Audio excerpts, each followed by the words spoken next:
போட்டு போட்டு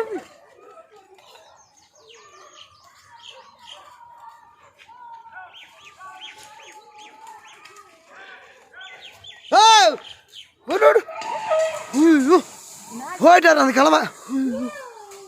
போய்த்தான் போட்டா முதுக்கா முதுக்கா போட்டா கிளம்ப போயிட்டேன் உள்ள போயிடா